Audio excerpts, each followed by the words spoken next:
rêve grand et ose. Genre, sors de ta zone de confort parce que tu peux pas t'attendre à des résultats différents en faisant toujours la même chose. Et c'est en dehors de cette zone de confort que les choses se passent.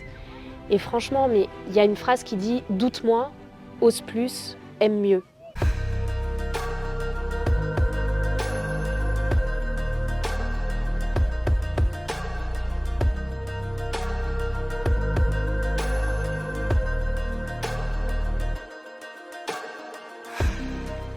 Alors merci Lina d'avoir accepté cette interview. Aujourd'hui on est dans la vallée. Merci de nous avoir accueillis dans ton chalet, c'est super mignon. On adore le cadre, en tout cas franchement c'est sympa de le faire comme ça. On a un petit peu de soleil, donc franchement c'est super cool. On va parler un petit peu de toi, de ton histoire, de la manière dont tu vois la vie. Parce que tu as plein de belles choses à raconter. Tu en parles beaucoup sur tes réseaux, tu voyages beaucoup seule. C'est vrai. C'est ton truc, tu as appris beaucoup de choses, tu as eu, je pense comme tout le monde, des épreuves dans la vie qui sont arrivées, des coups durs, et tu vas un petit peu nous en parler parce que ça a amené la jeune femme que tu es. Et puis comme ça, on va un peu plus comprendre tout ce que tu fais et tout ce que tu es dans tout son ensemble.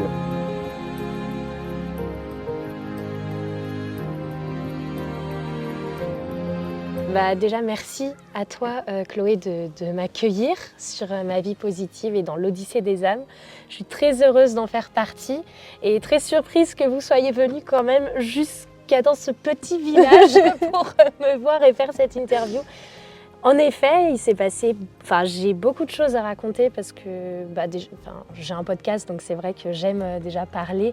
Et ça me fait bizarre de passer de l'autre côté et d'être la personne qui est interviewée, parce que d'habitude, c'est moi qui interviewe mes invités. Donc, un plaisir de prendre part à ça et de vous partager mon histoire. Alors, est-ce que tu peux, là, rapidement, ce que tu fais en ce moment, qui tu es, à cet instant T, aujourd'hui, qui est Lina ? Bien sûr. Alors, je m'appelle Lina Maeva. Déjà, pour les intimes et les puristes, mon vrai prénom, c'est Lina Maeva. J'ai 26 ans. Je suis originaire de Sétrou. J'ai grandi ici, dans cette maison. Voilà, c'est la maison où j'ai toujours vécu. J'ai eu plusieurs activités dans ma vie professionnelle. Là, aujourd'hui, depuis octobre 2022, je me suis lancée à mon compte et j'ai lancé Instant Simple, ou du moins... j'en reviendrai, mais Instant Simple, c'est une page qui existe déjà depuis 2020, mais c'est vrai que j'ai mis 2 ans à me dire « Ah tiens, peut-être que j'ai envie de la faire évoluer, j'ai envie d'en faire vraiment un projet de vie ». Et du coup, aujourd'hui, j'ai lancé Instant Simple, donc je suis coach de vie certifiée. Je suis en train de développer une formation pour accompagner les personnes à oser voyager seules, parce que comme tu l'as dit, le voyage solo, c'est ce que j'aime, c'est ce qui m'anime, c'est ce qui me passionne. Donc je me suis dit, je veux travailler là-dedans et je vais me faire ma place. Donc voilà. Et en parallèle, j'organise des événements à l'étranger pour les entreprises. Et donc tu as 26 ans ? 26 ans, 26 c'est ans. ça, 97. Ouais. C'est jeune en fait, quand tu vois, je ne m'y attendais pas. Tu fais déjà tellement de choses en fait, finalement. On se dit, tu as un beau bagage déjà quand même à 26 ans. Tu as fait quoi comme études du coup ? Tu as tout le temps fait ça ou tu as eu déjà d'autres métiers ? Alors, c'est assez marrant parce qu'il y a 2 semaines, j'ai tenu une conférence métier de 2 heures sur moi, ma vie, mon œuvre à Lyon, à l'université. Et du coup, j'ai parlé de tout ça aux étudiants et à chaque fois, ils me regardaient. Et quand j'ai parlé de mon parcours, ils me disaient « Mais what the fuck ?» Tu vois, genre, ils disaient « Mais à quel moment elle a fait de là à là, etc. » Non, alors pour faire court, j'ai fait un bac scientifique. À l'époque, il y avait encore ces filières-là.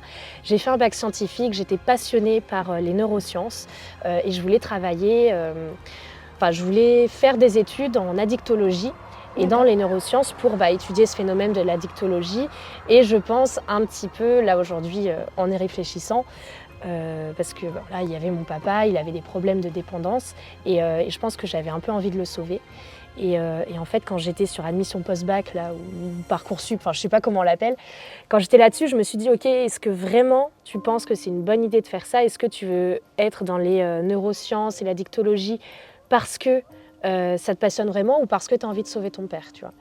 Et déjà, à cet âge-là, j'avais ce raisonnement. Je me suis dit, non, je vais faire autre chose. Donc, je suis partie en communication. Ouais, bah, pourquoi pas, tu sais, genre... Voilà, ouais, voilà. En fait, j'étais douée à l'école et je voulais me prouver que je pouvais être douée dans des matières que je connaissais pas du tout. Donc du coup, je suis partie, j'ai fait un DUT communication, ouais, infocom et puis une licence pro à Lyon. Après mes études, j'avais qu'une envie, c'était de voyager, parce que j'ai fait mon premier voyage solo quand j'avais 19 ans, donc pendant ma dernière année d'études. Je suis partie à Budapest 5 jours, comme ça, parce que j'avais envie de me tester. Puis c'était la période où beaucoup de personnes voulaient, tu sais, faire le visa vacances-travail en Australie, partir 1 an. Et moi, j'étais là, vas-y, je veux vraiment partir 1 an en Australie. Mais voyons donc, si t'es pas capable de partir 5 jours à l'autre bout de l'Europe, tu ne seras pas capable de partir 1 an toute seule en Australie. Du coup, je me suis testée sur Budapest, j'ai adoré. Et de là, à la fin de mes études, je me suis dit, impossible que je pousse jusqu'au master, je veux voyager.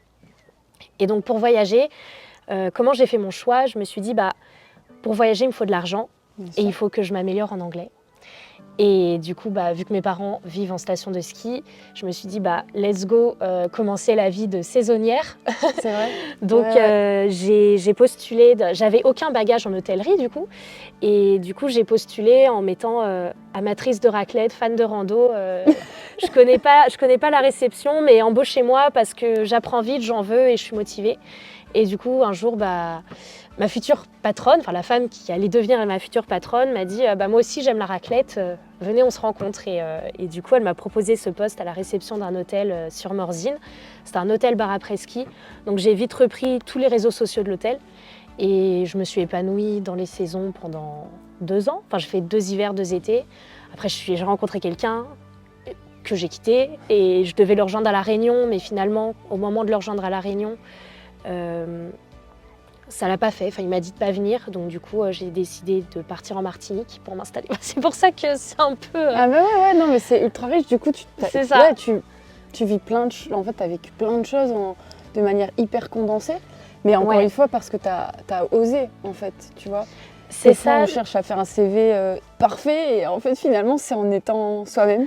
Ah mais moi je pars du principe, franchement à chaque fois, pour moi trouver du travail c'est facile. Enfin c'est juste que je me suis jamais mis en tête que ça pouvait être compliqué. Et dès que j'avais une idée en tête, je me suis dit vas-y, je veux trouver un poste en réception, en station de ski.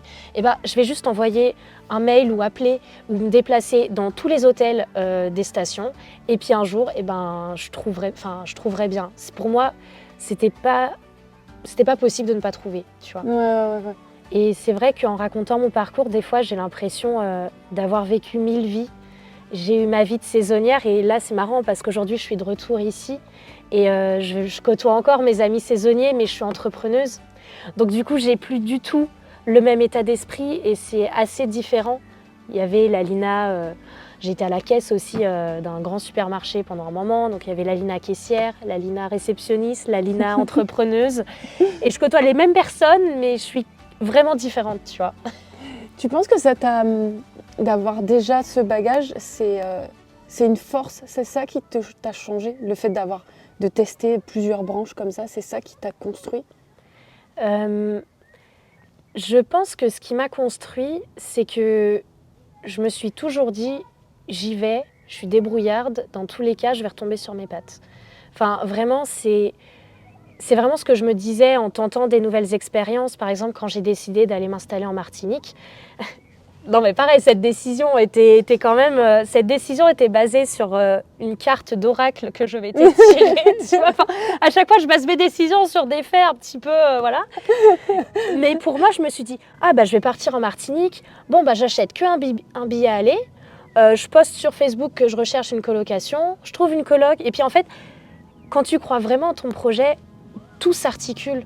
Tu vois, je me dis, vas-y, c'était pendant le Covid. Donc, à l'époque, en fait, si tu veux, la métropole avait annoncé, c'était en décembre 2020.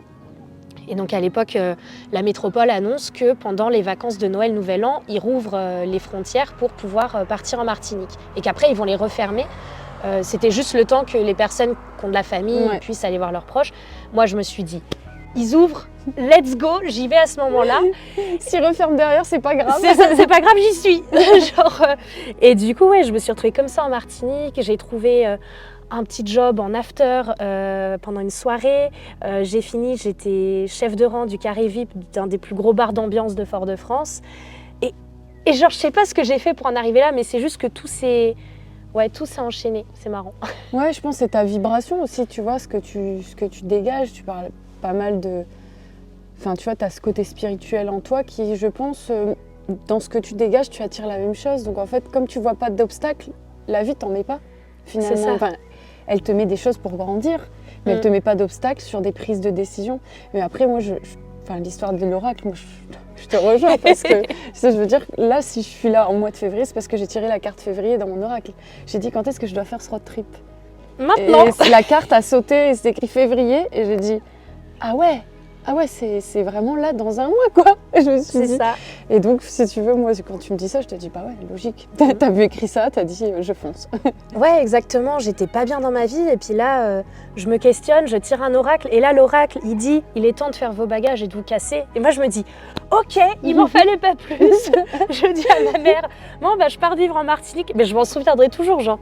J'étais dans le salon, je monte à l'étage dans ma chambre, je me tire une carte d'oracle, je redescends. Mais j'avais pas du tout l'idée de la Martinique en tête, tu vois. Je redescends en mode comme si une mouche m'avait piqué. Genre, bon, bah du coup, je pars en Martinique. J'ai regardé les billets d'avion, je pars le mois prochain.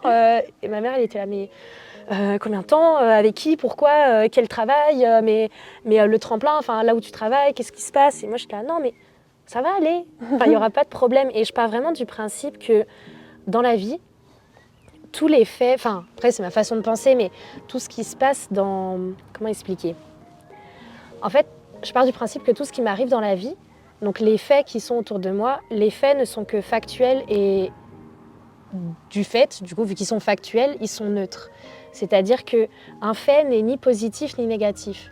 Il est, c'est tout. Enfin, tu vois, il est. Et après, c'est à toi de mettre un jugement sur ce fait-là et de te dire, bah, je suis libre de penser ça sur ce fait-là. Et par exemple, quand mon papa est parti, donc ça c'est un autre sujet aussi, mais au décès de mon père, j'ai vraiment fait face à ça. C'est-à-dire que mon père est mort, c'est un fait. Genre, il est mort, voilà, c'est vérifiable en tribunal. Mais ce que je décide d'en penser et les actions qui vont en découler, ça c'est ma responsabilité. Et évidemment qu'au début, bah, j'étais triste, etc. J'ai eu toutes ces phases où... injuste parce que j'ai que 21 ans et j'ai plein d'amis qui n'ont pas encore perdu. Dire 21 ans, ouais, j'avais donc 21 ans. Ça fait 5 ans. Ça fait 5 ans. Ça fait 4 ans et demi. Ça fait 4 ans et demi et la vérité, c'est que plus le temps passe, ça atténue pas la douleur, mais on s'habitue à l'absence en fait. Et puis surtout, on crée une nouvelle présence, tu vois. On se dit que... Je me suis dit qu'aujourd'hui, mon père, de son vivant, on a toujours eu une relation assez conflictuelle parce qu'il était alcoolique malheureusement et ça a toujours été, surtout à la fin, il avait beaucoup de maladies à cause de sa maladie qui était l'alcool. Il avait beaucoup de maladies, beaucoup de problèmes de foie, il avait aussi un Alzheimer précoce, un syndrome de Korsakoff, tout ça. Et de ce fait, on avait une relation assez conflictuelle parce que je lui en voulais d'être comme ça, mais la part scientifique de moi savait que c'était une maladie, mais pour autant, la petite fille était blessée, tu vois. Bien sûr. Et le jour où il est parti, je me suis dit peut-être, alors pas le jour où il est parti, mais c'est venu au fil des années, peut-être qu'en fait, il s'est dit que la meilleure manière de me guider dans ma vie, c'était de partir, justement. Parce que quand j'ai perdu mon père, c'est là que le déclic a commencé. J'étais saisonnière dans l'hôtel. C'est arrivé en pleine saison. Donc, c'est jamais le bon moment. La mort, de toute façon, ça prévient pas. Mais j'en ai vraiment chié au début, on peut le dire. Et aujourd'hui, je suis fière de moi d'avoir géré le deuil de la façon dont je l'ai géré. Même si aujourd'hui, je suis encore en deuil. Enfin, je pense pas qu'un deuil se termine un jour. Voilà. J'ai eu comme ça aussi une jeune fille qui a perdu son papa et je sais qu'en interview, elle me disait c'est très dur de dire merci parce que dire merci pour un décès, ça paraît complètement, surtout en France, on n'a pas on ne croit pas en la vie après la mort, on n'a pas cette connexion à quelque chose de plus grand. Mais elle dit, je dis merci parce que en fait, ce que je suis en train de faire aujourd'hui, j'étais une fille timide, des choses comme ça. Et grâce à ça, ça a été un électrochoc. Et en fait, il y a un avant, il y a une Lina avant et il y a une Lina après, en fait. Ah mais complètement. Je sais que la Lina d'avant, elle était très... Alors oui, je commençais déjà à voyager seule, mais voilà, j'étais prise dans le rythme des saisons et je ne voyais pas plus loin que ma saison d'après. C'est-à-dire, là, j'étais embarquée dans un hiver, je ne voyais pas plus loin que l'hiver, puis après, je vais faire l'été, puis après l'hiver, puis je vais voyager, etc. Et quand mon père est parti, je te jure, quand j'ai vu... Bon, c'est un peu horrible de dire ça, mais quand j'ai vu son corps, il est parti, il était dans la maison, tu vois. Et si tu veux, c'était 22h30, ma mère m'appelle et il n'était pas encore parti, tu vois. Ma mère m'appelle, elle me dit, il a du mal à respirer, est-ce que tu peux venir à la maison? J'ai appelé les pompiers et tout, ils vont le prendre en charge, mais on descend aux urgences. Et j'étais en train de fermer l'hôtel, parce que je travaillais. Donc je dis, pas de souci, évidemment que j'arrive, j'avais 15 minutes de route. Et quand je suis arrivée chez moi, je revois toujours ma voisine parce qu'on est un tout petit village comme tu peux le voir là. Donc quand il se passe quelque chose, forcément, quand chez un voisin il y a les pompiers, on vient tout de suite apporter notre aide parce que nos voisins, c'est nos amis, on a une vraie connexion avec eux. Et là, ma voisine était déjà présente et là, elle me dit, ça fait 10 minutes que son cœur s'est arrêté. Et là, la petite fille de ma tête se dit...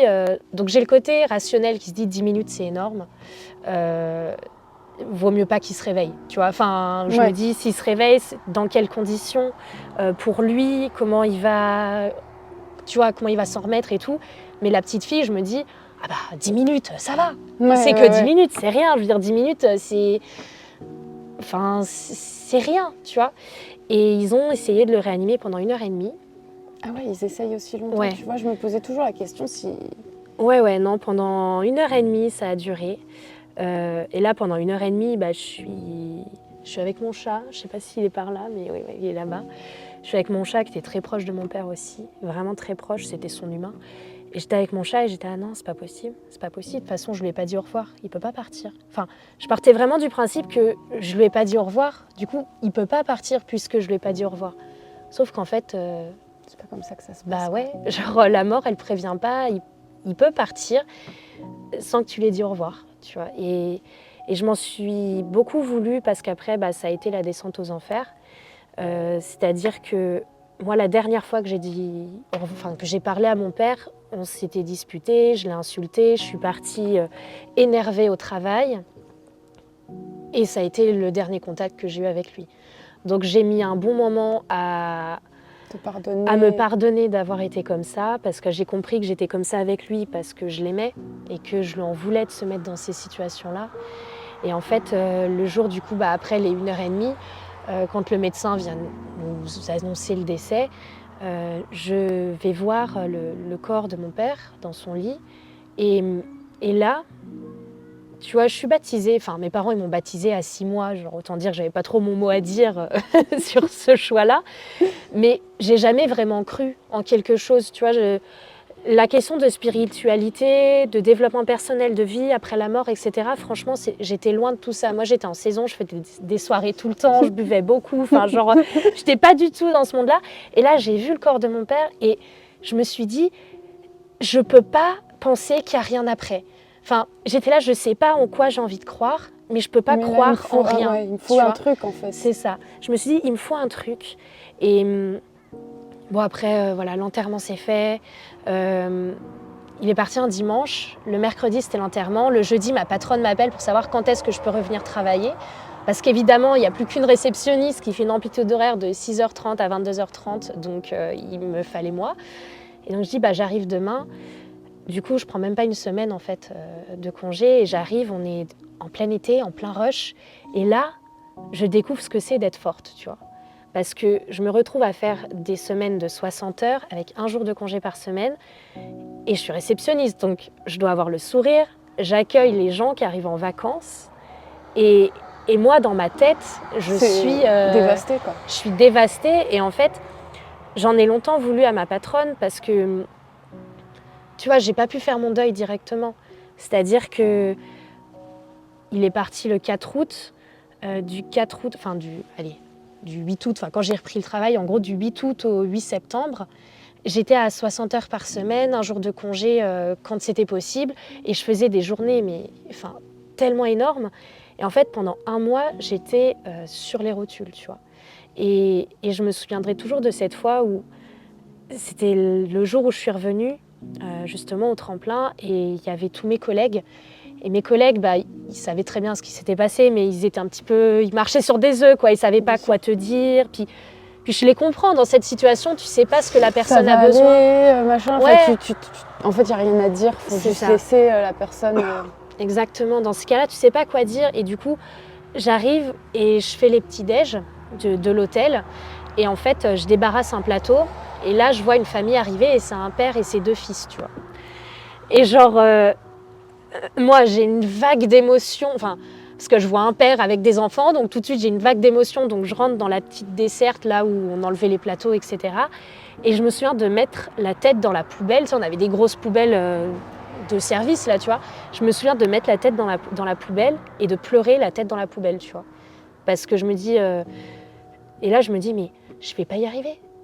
Genre, j'étais là, non, c'est pas fait pour moi, c'est bon, je vais me tuer, tu vois. Enfin, genre, je vais trop mal, je peux pas. Et c'est quand j'ai la tête dans cette poubelle, tu vois, cette position très sexy, tu vois, genre, j'ai la tête dans la poubelle pendant le service, tout va bien.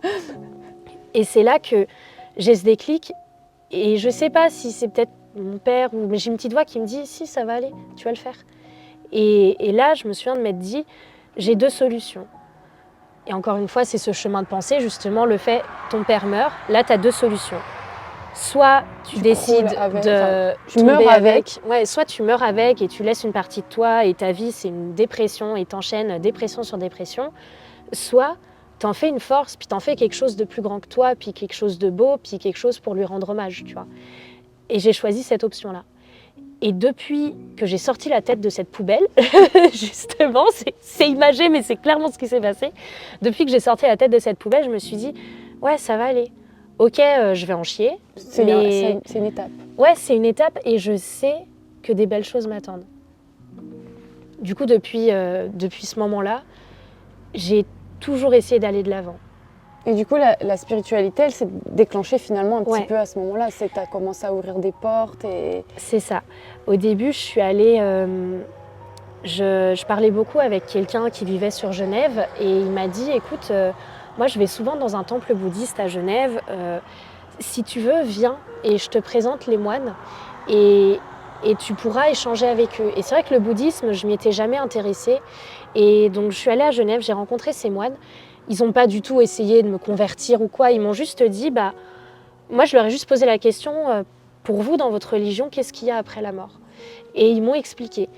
Et il y a des choses que j'y croyais pas du tout, et puis il y a des choses où ça me faisait du bien de penser qu'ils pouvaient se réincarner, et je me suis dit, en fait, la réincarnation, ça me parle, et j'ai envie d'y croire. Du coup, j'étudiais pas mal de religions, et je prenais des petits éléments qui m'allaient à chaque fois, puis je faisais un peu ma tambouille de mon côté. C'est ça, ouais.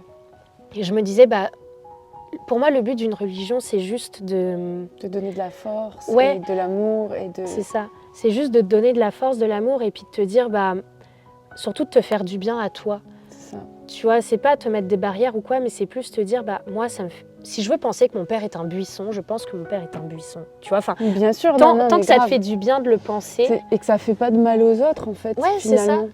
C'est ça. Donc du coup, après la mort de mon père, donc je finis ma saison dans cet hôtel. Donc j'étais arrivée en septembre, j'étais dévastée parce que tu passes 2 semaines de 60 heures à rien. Et là, tu te reprends la vague, tu vois. Tout ce que tu n'as pas eu le temps de réfléchir, C'est ça. Ah ouais. C'est un peu comme si tu étais dans l'œil du cyclone, tu vois, pendant un mois. Et là, tu te prends ce qu'il y a après l'œil du cyclone, tu vois. Donc c'était vraiment terrible. Et je me dis, il faut que je parte très loin.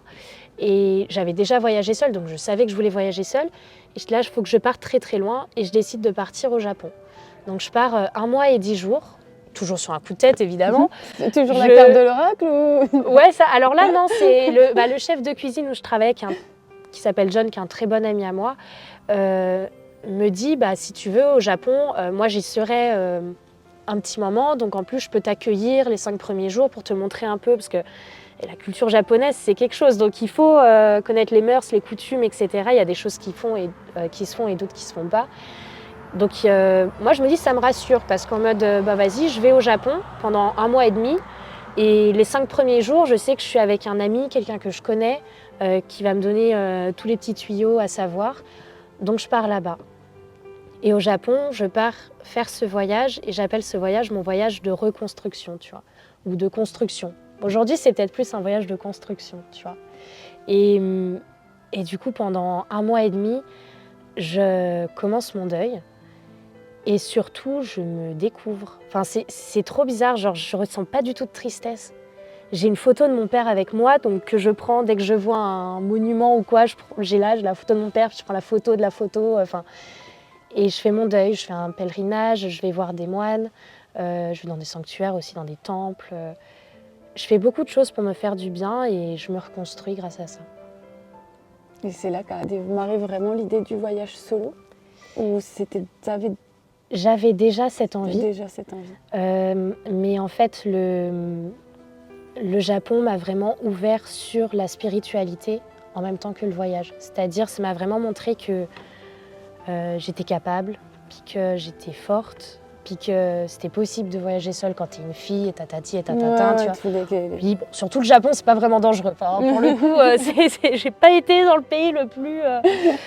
Et je me souviendrai toujours, au Japon, j'avais rencontré un gars de San Francisco, un kiné de San Francisco, et on avait été manger dans un resto de sushi ensemble.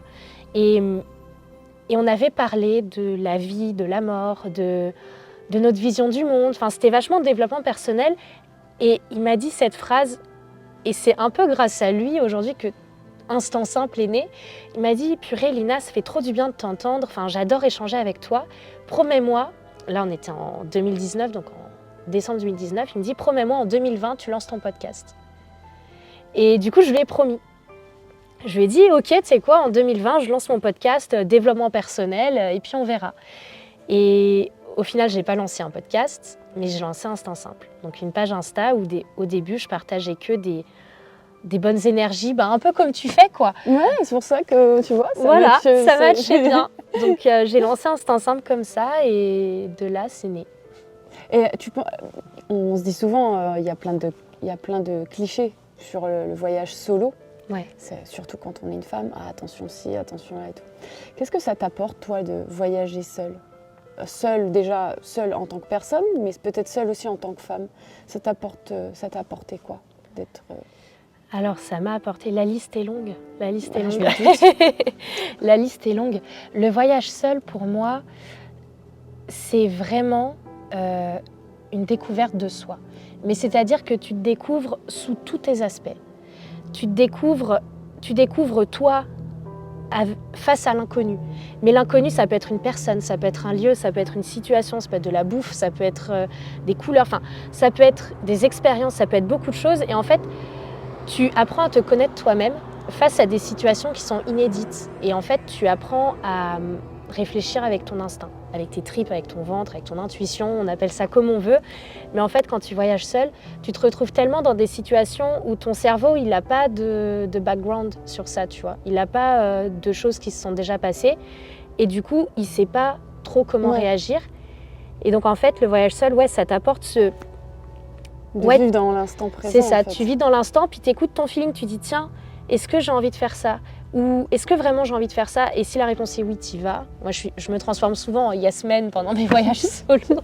Je suis toujours, on me dit, tu veux sauter en parachute ? Ok, j'arrive, tu vois. Enfin, je suis là. Mais ça s'est vraiment passé en plus, tu vois. Genre, je suis la première à dire oui à tout quand je voyage seule. Et quand j'ai commencé les voyages solo, justement, j'avais beaucoup de mal à réintégrer la Lina du voyage solo dans la Lina une fois que tu sédentaire quand je rentrais. Parce qu'en fait, je m'aimais tellement en voyageant seule. Parce que quand tu voyages seule, déjà, tu as le pouvoir de choisir quand tu veux être seule ou non. C'est-à-dire que tu fais vraiment ce que tu veux, puisque si tu as envie de passer du temps avec des gens, tu vas en auberge de jeunesse, tu rencontres du monde et il y a toujours quelqu'un pour partager un moment avec toi. Soit tu décides d'être vraiment seule et tu te loues un van et tu pars faire le tour du Nil, par exemple.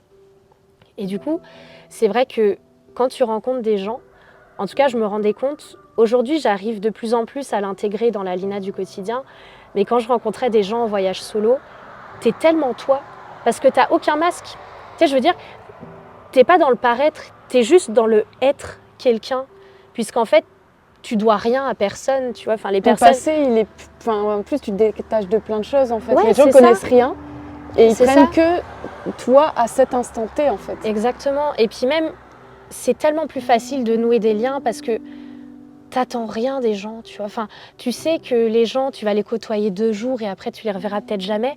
Et du coup, je trouve que c'est des relations Plus saine. presque plus saines, plus sincères et plus authentiques que des collègues de travail qui, tu sais, quand tu es au travail dans des bureaux, en tout cas pour beaucoup de personnes, on va porter un masque parce que faut pas qu'on soit trop comme ci ou trop comme ça, pour peur, enfin, parce qu'on veut pas passer pour quelqu'un qu'on veut pas être. Enfin, c'est très malsain.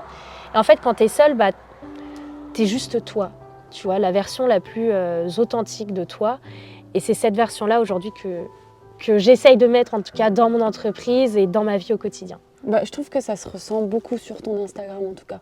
Merci. Franchement, ça se ressent. Hein. Tu as beaucoup de beauté. En fait, tu arrives à dégager ta beauté intérieure, tu sais. Enfin, en plus de la beauté extérieure, mais je parle vraiment de l'intérieur. Oui. Tu vois, on arrive à voir ça, en fait, sur ton Insta. Tu vois, on le ressent, en fait. On ressent vraiment... Tu vois, moi, quand tu m'as écrit, je me suis pas posé 2 secondes. Je t'ai demandé de me raconter ton histoire, parce que je suis obligée de savoir un petit peu ce que les gens veulent me raconter. Oui. Si tu me dis, tu vois, j'ai un magnifique chat, mais voilà, tu vois, je me dis, c'est peut-être un peu léger, quoi, tu vois.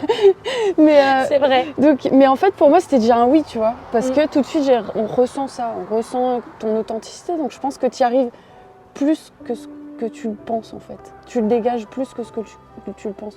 En tout cas, pour les gens qui sont capables aussi peut-être de recevoir ce que tu dégages, mais moi, je trouve que c'est assez évident, en fait. C'est vrai que tout ce que je publie, en tout cas sur les réseaux sociaux, je force pas. Tu vois, genre, ce que je publie, c'est moi. C'est pas une Lina qui se veut plus solaire, plus extravertie, plus sociable. C'est juste... c'est juste moi, en fait. Parce que je sais que j'ai des valeurs qui sont très fortes. Enfin, je suis coach de vie, donc forcément, mes valeurs, je les ai passées de long en large, en travers, etc.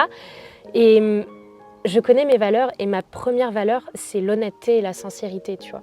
Et pour moi, être honnête et sincère, oui, bien sûr, c'est envers les autres. Quand on dit oui, je suis quelqu'un d'honnête, tous les gens, la majorité de la population définit l'honnêteté par le fait d'être honnête envers les autres. Ouais.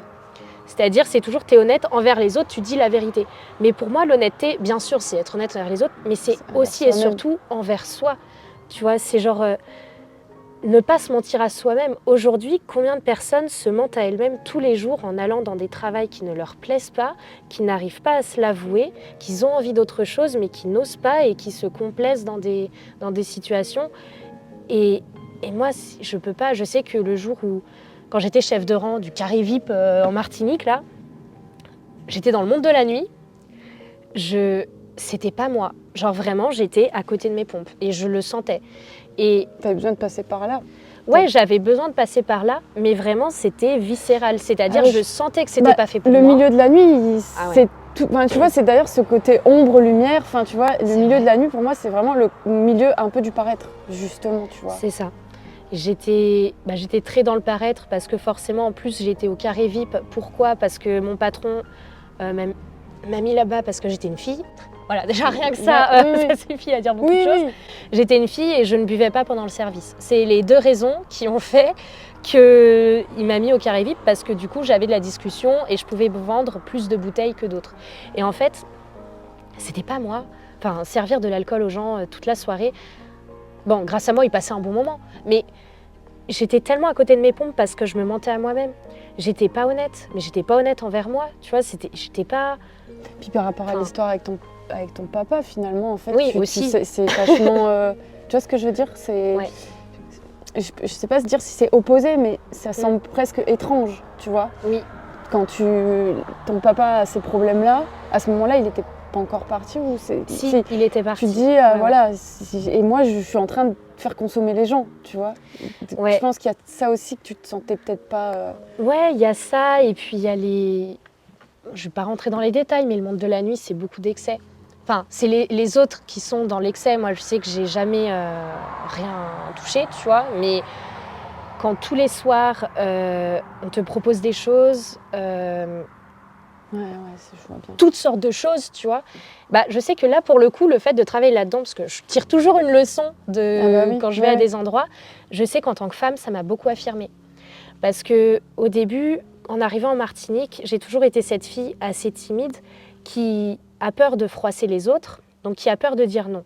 C'est-à-dire que je partais du principe que je disais toujours non, mais j'arrondissais les angles, et puis parce que j'étais la personne qui voulait pas faire de vagues et qui voulait que tout le monde passe un bon moment. Et quand je suis arrivée dans ce métier en Martinique du monde de la nuit, là, j'ai appris à dire non. Et de manière ferme et sans m'en vouloir. Et sans avoir forcément besoin de te justifier. Ouais, c'est ça, sans avoir besoin de me justifier. C'est juste, non, c'est non.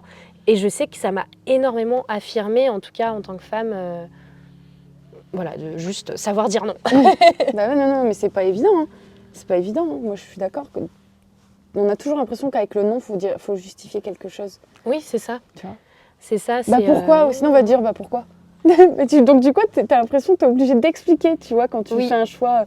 Juste, j'ai pas envie, ça suffit ou pas, tu vois, genre. Exactement. Et puis les Martiniquais sont très compréhensifs par rapport à ça. C'est vrai que les Martiniquais, ils jouent plus sur la quantité que la qualité. C'est-à-dire, ils vont... Non, mais je sais pas comment l'exprimer mieux que ça, mais en gros, les Martiniquais, tant que tu es une femme, ils vont essayer. Tu vois, ils vont essayer de venir vers toi pour te draguer. Mais par contre, si tu leur dis non, non, je suis pas intéressée, ils vont pas forcer. Ils vont, 2 minutes après, tu les retrouves à parler avec une autre femme. Et en fait, ils se disent, si je parle à 100 femmes, dans les probas, il y en a forcément une qui dira oui. Tu vois. Et alors qu'en métropole, souvent, ça peut arriver que quand tu vas dans un bar et que tu te fais aborder, même si tu dis un non aussi franc et sincère que je pouvais le dire en Martinique, il y a toujours ce « Ah ouais, mais peut-être que... » Ils essayent quand même. Et non, enfin... Et c'était vachement agréable du coup, dans les îles pour ça, parce que non c'est non et puis ils vont voir ailleurs direct, tu vois, ils se posent même pas, ils ont pas de regrets quoi. C'est quoi ton plus beau souvenir ou message que tu as reçu en voyage, la chose la plus forte que tu as vécue? Alors c'est le lever de soleil sur le mont Fuji. Enfin sur le mont Fuji. J'étais en fait le mont Fuji. Bon, je ne vais pas expliquer ce que c'est, je pense que tout le monde connaît. Sinon, il faut faire des recherches. Oui, voilà. Donc, j'étais, en fait, le mont Fuji est entouré de 5 lacs.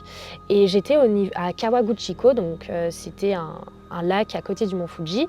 Et en fait, il est réputé pour avoir, tu sais, la magnifique vue du mont Fuji qui se réverbère, qui se reflète dans le lac. Et du coup, un matin, je décide... d'aller faire le lever de soleil au niveau de ce lac pour voir le soleil se lever sur le mont Fuji. Et je suis accompagnée, dans l'auberge de jeunesse, je rencontre 2 personnes, donc un prof des écoles en année sabbatique qui s'appelle Joseph et cette femme, et j'ai oublié son nom, je suis dégoûtée, mais cette femme à la retraite qui est prof de français à la retraite et qui voyage toute seule. Incroyable, une femme, elle avait 65 ans ou 67, je ne sais plus. Et elle a fait la Patagonie, elle a fait l'Amazonie, elle a fait des trucs incroyables. Et on fait le lever de soleil sur le mont Fuji et on y reste peut-être, on arrive à 5h du matin, on repart à 8h30. Au début, il y avait beaucoup de brouillard et après, le soleil se dégage et là, on a la magie du mont Fuji. Parce que vraiment, les Japonais considèrent que le mont Fuji est une montagne sacrée. Au début, je ne comprenais pas pourquoi, comment une montagne pouvait être sacrée. Et en fait, quand tu vois le mont Fuji, tu peux que comprendre que cette montagne est sacrée. Elle ne peut pas être autre chose que sacrée, tu vois. Et du coup, je trouvais ça incroyable. Et donc, Joseph part et je me retrouve toute seule avec cette femme.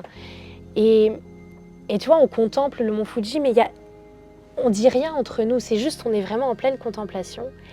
Et pendant cette contemplation, j'ai mon petit mental qui revient et qui me dit « Ah Lina, aujourd'hui tu dois prendre un train pour aller jusqu'à Kyoto. » Donc en fait, je savais que là, c'était 8h30, je vivais ce moment et à 10h, je devais prendre un train et j'allais passer la journée entière dans un train. Et du coup, mon mental me disait, une part de moi, j'étais un peu dégoûtée parce que je me disais « Je vais passer une journée dans le train, je suis que pendant 1 mois au Japon, j'ai envie de profiter de plein de choses et du coup, je vais perdre une journée dans le train. » Et du coup, je fais part de cette réflexion à la femme à côté de moi.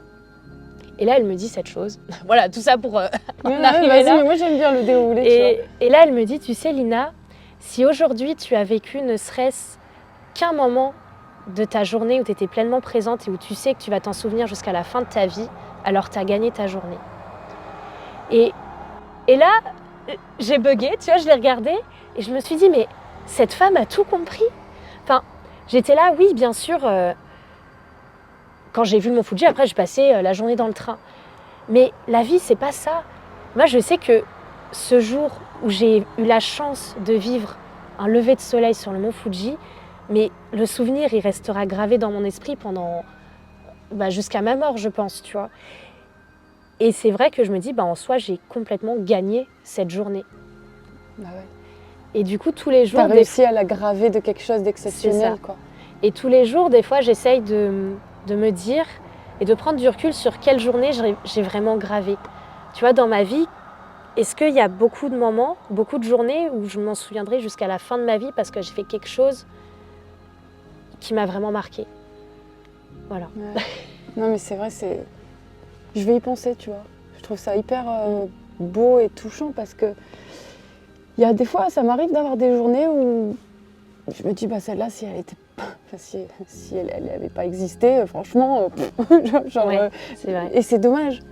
Parce que même si c'est un petit truc, tu vois, finalement, c'est faire de la gratitude.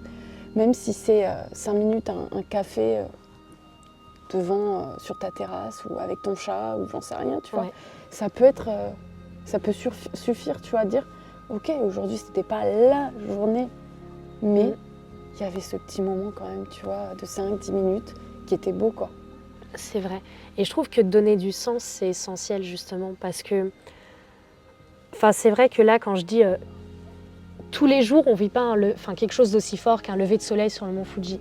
Et pendant un petit moment, justement, j'ai mis du temps à me déculpabiliser de ça. Parce que je me disais, surtout depuis que mon père est parti, j'étais un peu dans l'optique, la vie, elle est trop courte, il faut profiter à fond, faut faire plein de choses et tout. Mais c'est OK, des fois, de juste... Alors, tu peux jamais ne rien faire, tu vois. Mais c'est OK, des fois, de juste te dire, là, aujourd'hui, j'ai besoin de repos. Ou alors, je travaille sur un projet, donc j'ai passé une journée à travailler. Certes, cette journée, je ne vais peut-être pas m'en souvenir jusqu'à la fin de ma vie, mais je sais qu'elle aura contribué à quelque chose de plus grand et un projet que je suis en train de préparer. Parce que ce projet, il a du sens pour moi et il est important. Et du coup, à partir de ce moment-là, tu ne peux pas être à côté de tes pompes, tu vois. Et c'est pour ça que je suis partie la première fois en voyage toute seule, parce que j'avais 19 ans. Je venais d'avoir 19 ans le 19. Donc du coup, le chiffre 19 a toujours été assez présent. Et je m'étais dit, purée Lina, sur ces 19 années, combien d'années t'as réellement vécu ? Enfin, t'as réellement... tu vois, est-ce qu'il y a des journées où t'as vécu des choses dont tu t'en souviendras jusqu'à la fin de ta vie ? Et là, je me suis dit, mais pas beaucoup. Parce que j'ai toujours été trop timide pendant mes études, tu vois, pendant toute ma scolarité. Avec le harcèlement scolaire, tout ça, c'est jamais... voilà, j'ai été la cible facile, on va dire, la bonne élève timide. Voilà. Des fois, il n'en faut pas plus, malheureusement.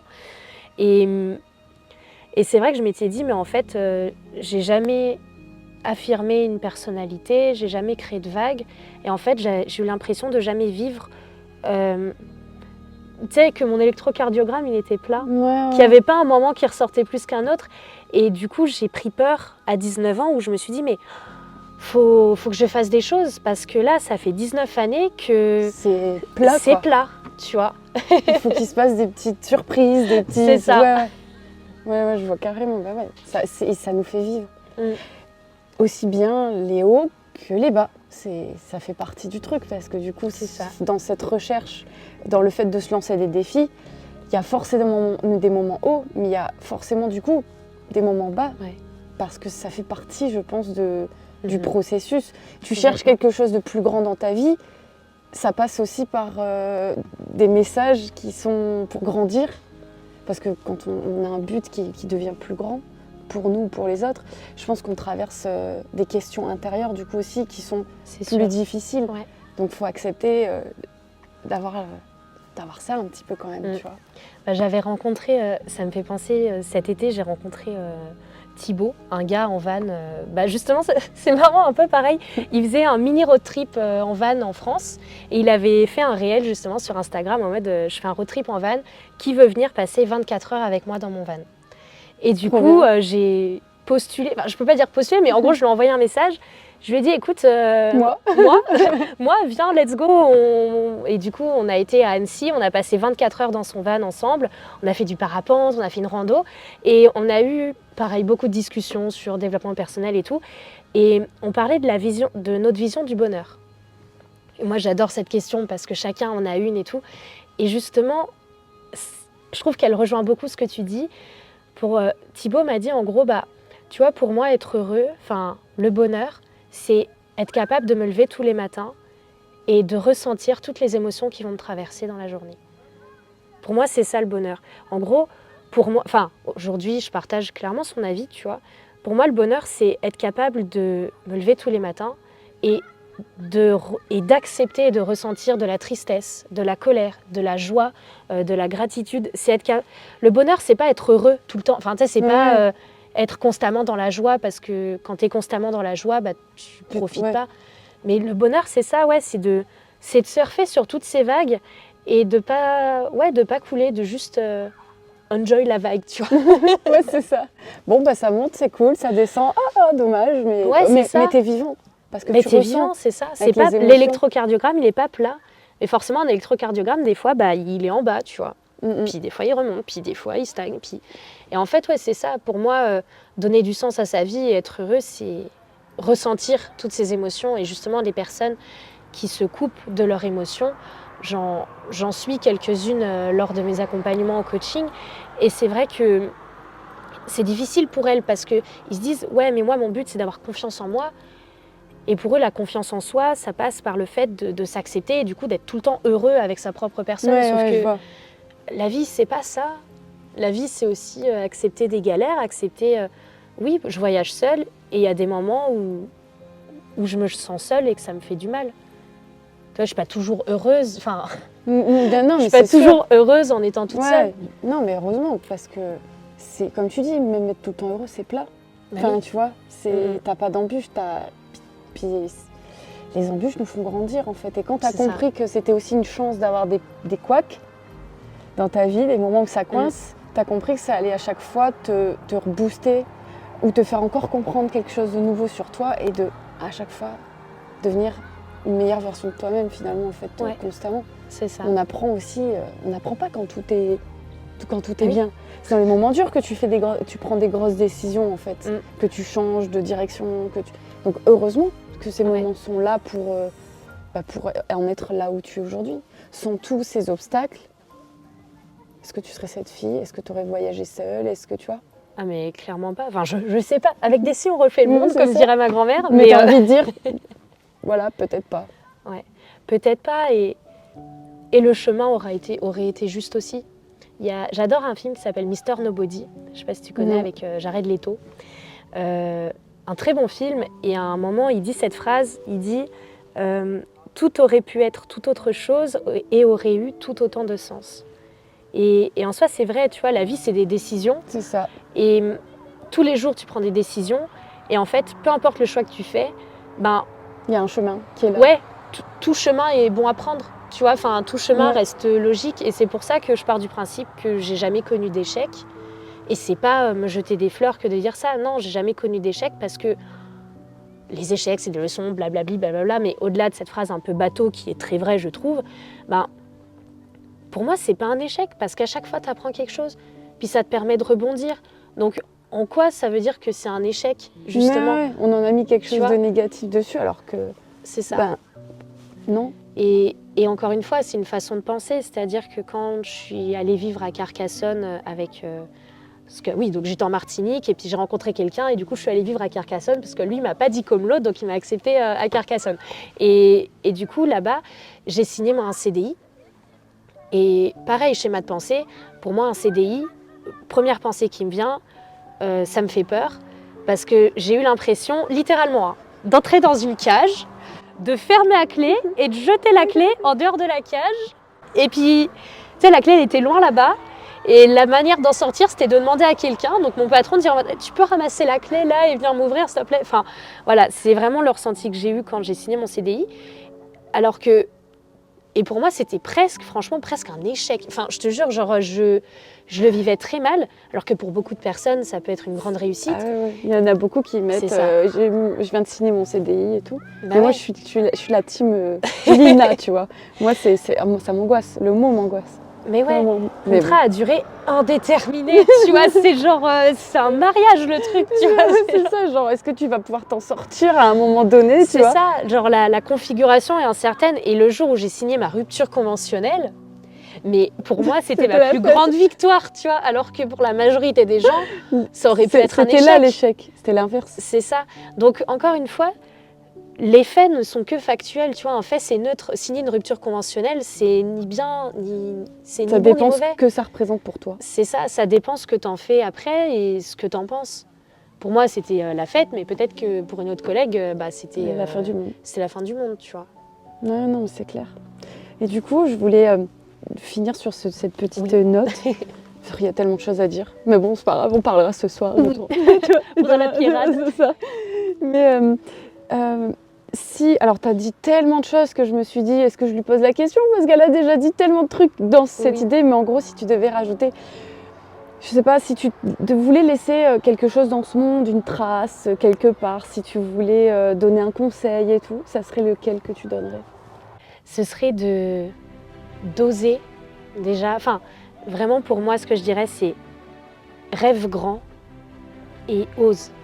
Genre, sors de ta zone de confort parce que tu peux pas t'attendre à des résultats différents en faisant toujours la même chose. Et c'est en dehors de cette zone de confort que les choses se passent. Et franchement, mais il y a une phrase qui dit « doute moins, ose plus, aime mieux ». Et c'est vraiment ce que je fais au quotidien et c'est le mantra que j'utilise. Donc ouais, je dirais ça. Doute moins, ose plus, aime mieux. C'est beau et vrai. Oui. Et je pourrais rajouter rêve grand, du coup. 3 petits points, rêve grand. Rêve grand, voilà. Bah écoute, merci Lina. Merci à beaucoup toi. pour cette interview. Ça m'a fait plaisir. C'était un C'est plaisir très aussi. touchant. Très, très touchant.